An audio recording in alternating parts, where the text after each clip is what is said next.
So I've got the Irish dresser and folklore calendar for 2025 in my hand, and I'll just give you a quick look at it, what it looks like.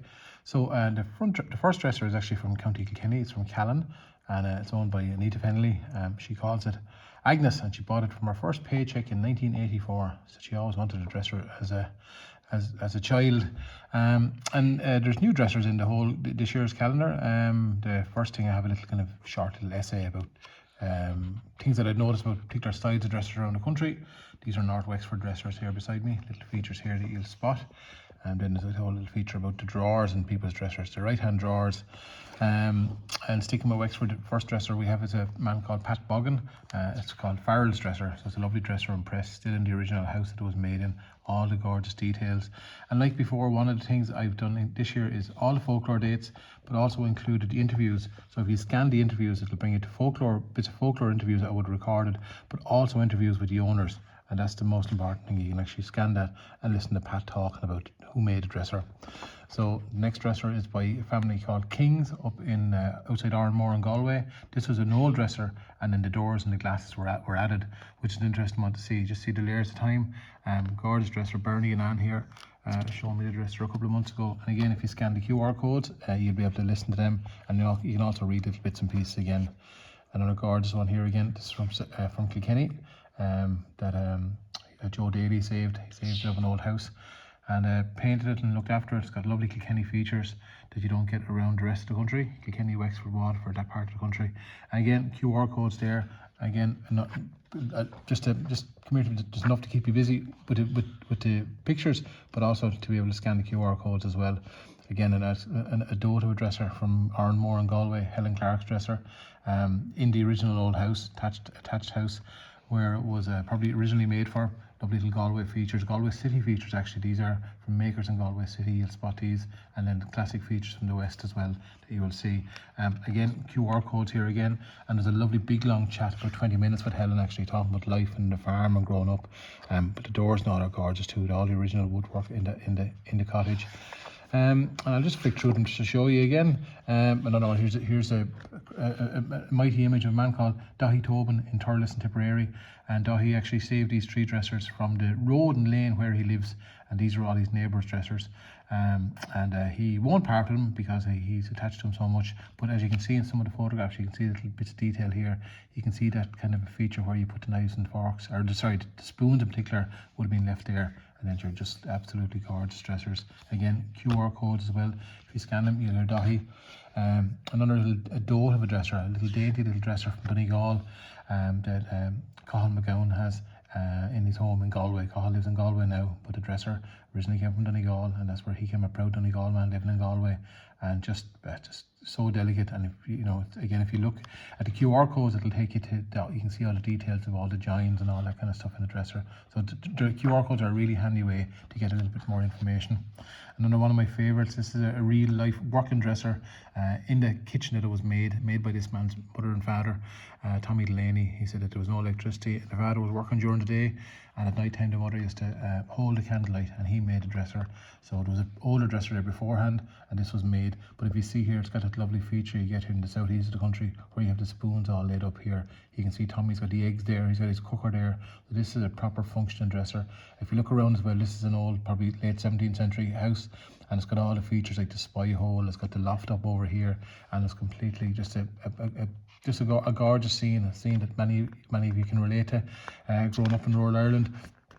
A dresser here from County Mayo in this case, and it's a Beatrice O'Boyle dresser.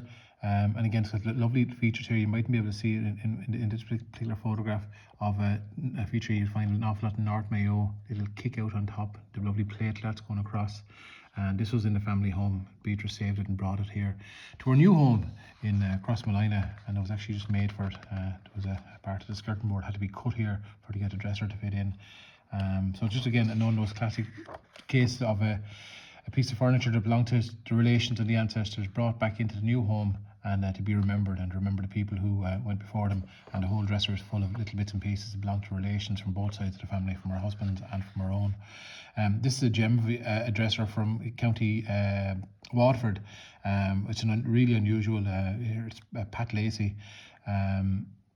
and it's really unusual because it's so big, and it's painted into Kilkenny colours, which is always a tough one to swallow for a Waterford person, but it's just a gorgeous functioning working dresser, very plain on top, but the scale of it is just unreal.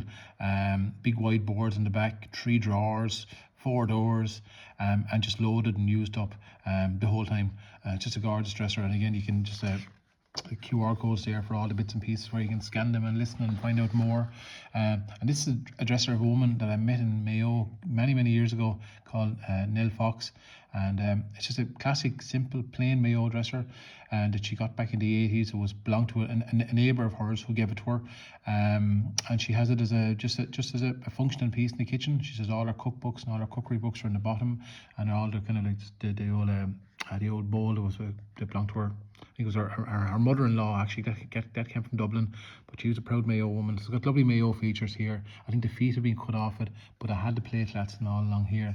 But Nell's kept it bare and rustic looking, and it just looks lovely in her kitchen. A lovely old railway cottage, and this is a great one. It's a man in County Tipperary outside Thurles called John Mallochny. And the whole house has the gorgeous features, all the old original doors and the shutters and the old mug rack or the cup rack here beside it. And obviously, sure, in time, he needed to get new presses built. So he got new presses built and butted them again, the dresser. Now, some of you mightn't like to look at that, but the man needed the space there.